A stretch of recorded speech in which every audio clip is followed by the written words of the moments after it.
आपके एक व्यक्ति के गलत या सही करने से आपका पूरा परिवार जुड़ा रहता है। आपकी एक गलती आपके माँ बाप को रुला सकती है। आपकी एक गलती आपके समाज में, आपके गलती से आपके समाज को प्रभावित कर सकती है। आपके गांव को, आपकी गली को, आपके मोहल्ले को, आपके राज्य को, आपके देश को प्रभावित कर सकती है आपकी एक गलती। थोड़ा अपने इस चमड़ी पर कंट्रोल करो।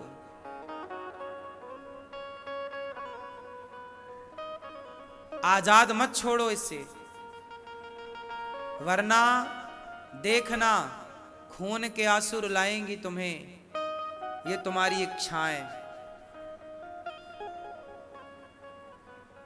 रावण की इच्छाओं के कारण उसका सत्यानाश हो गया। 1,00,000 बेटे थे रावण के। कितने बेटे थे? और 1,25,00,000 नाती थे।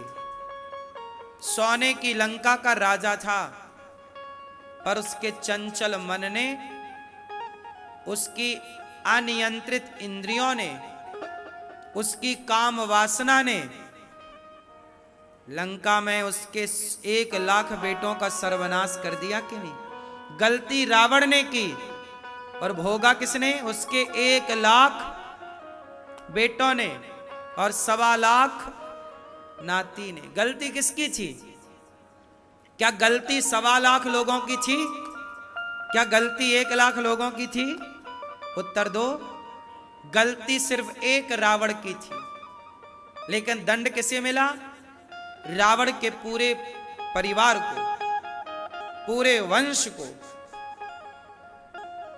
इसलिए कोई ऐसी गलती ना करो कि आपकी गलती की सजा आपके पूरे परिवार को मिले।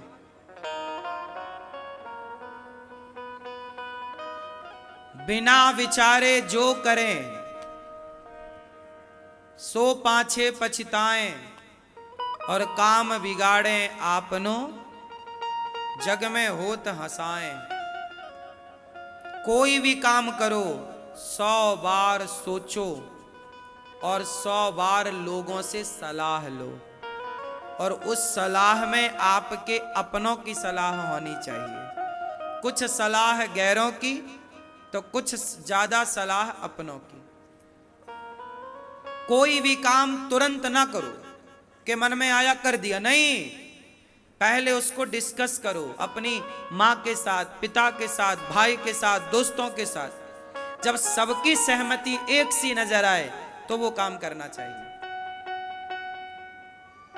क्या कहते हैं आप लोग? बात सही है या गलत है? यदि आप सबकी सहमति से कार्य करेंगे तो आप कभी गलत नहीं होंगे। आप उसमें आप ये भी देख सकते हैं कि कई बार क्या होता है कि आप बिजनेस करना चाहते हैं, कोई बड़ा सोच रखते हैं अपने फ्यूचर के लिए। आपके माँ बाप बोलते नहीं बेटा इसमें नुकसान हो सकता, मत कर। तो फिर भी आप करते हैं, रिस्क लेते हैं, ठीक है, वो अपना सेल्फ डिपेंड डिसीजन ठीक है। लेकिन मैं और निर्णयों की बात कर रहा हूं। एक बार विचार कर लीजिए। किसी औरत के संग भागने से पहले, किसी मर्द के संग भागने से पहले एक बार मेरी सलाह जरूर ले लो। किसी के संग भागने का तुम्हारा भी प्लान है तो मेरे से डिस्कस कर लेना।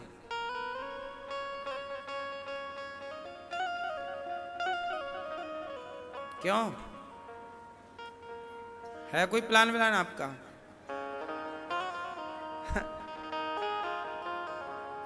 ये कह रहा कि आपका कोई ऐसा प्लान है? नहीं, भागना तो नहीं है।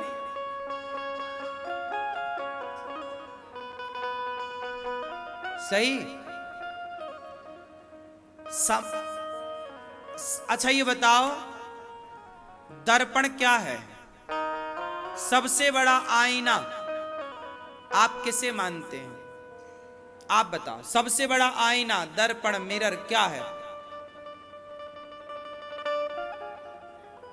हाँ?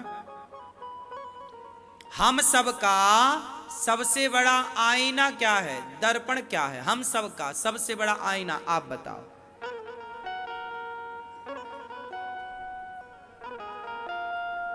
हाँ, बैठे बैठे सबको उत्तर देना है। हम सबका एक तो दर्पण है जो हम सब देखते हैं कि हम गोरे हैं कि काले हैं। एक तो दर्पण है जो आप सबको पता है। मैं बात कर रहा हूं वो कौन सा दर्पण है जिस दर्पण को एक बार सबको देखना चाहिए, और वो दर्पण जरूर देखना चाहिए। कौन सा दर्पण है? सबसे बड़ा दर्पण जिसे देखना चाहिए और सीखना चाहिए। कौन सा दर्पण? आप किसे दर्पण मानते हो? मैं तो शीशे को दर्पण नहीं मानता। ठीक है भाई, ये दर्पण कहते हैं, ये हमें दिखाता है प्रतिबिंब, ठीक है। जो यथार्थ में दर्पण है वो क्या है? हाँ हाँ, आप बताओ। हाँ, मन। ये कह रहे हैं मन दर्पण है, ठीक है। तोरा मन दर्पण, ठीक है, आप बताओ। मन, हाँ, सबसे बड़ा दर्पण क्या? पीछे वाली मैया, सबसे बड़ा दर्पण।